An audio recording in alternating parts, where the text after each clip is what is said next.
And now to a closer look at the devastating impact of Hurricane Ian tonight. We have just learned the California Office of Emergency Services is sending a team to Florida to help in the rescue and recovery.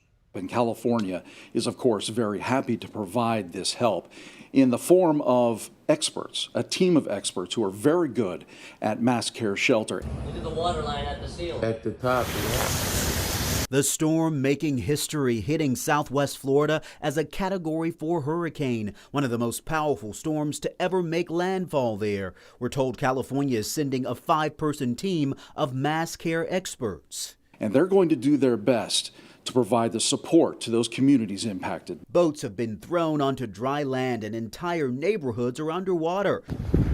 Fort Myers Beach leveled, the pier gone. And, some of the damage was, almost indescribable. Some of the homes were wiped out and some of it was just concrete slabs. The Sanibel Causeway washed away, cutting the island off from the mainland. A huge chunk of it collapsed, got washed away during the storm. Now the only way to get to people who are still on the island, boat or helicopter. Rescues now underway on the island. Further north in Orlando, a nursing home evacuated amid the flooding. Are you guys okay? Search and rescue teams are busy, with FEMA personnel also on the ground. These are very challenging circumstances for our rescuers, very dangerous circumstances.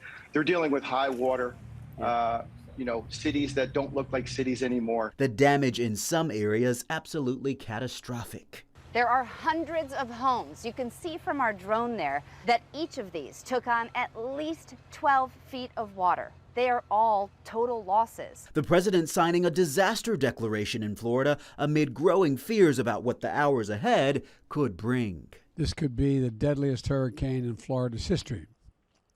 The numbers are still unclear, but we're hearing early reports of what may be substantial loss of life.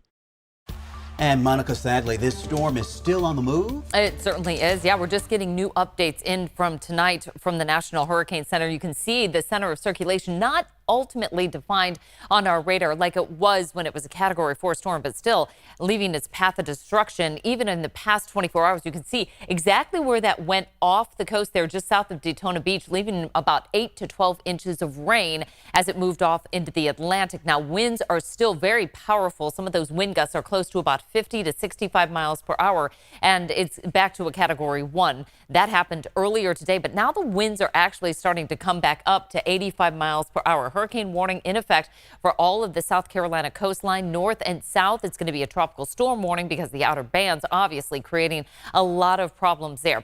The difference this time around is the Gulf of Mexico has very warm water. We're talking temperatures between 85 and 88 degrees, whereas the Atlantic water temperatures 78 to 83. The reason why I point that out is because warm water fuels the storm. So we're not going to see a whole lot of intensification as this starts to make landfall during the middle part of tomorrow from a Category 1 down to a tropical storm. But again, this is going to be making landfall heading into the day for tomorrow, and it's just going to be added to one of those historic storms as more rain falls, about 6 to 8 inches of rain for South Carolina. It is now added to Harvey, Laura, Ida, Michael, and Irma. Many of those names you probably remember since 2017.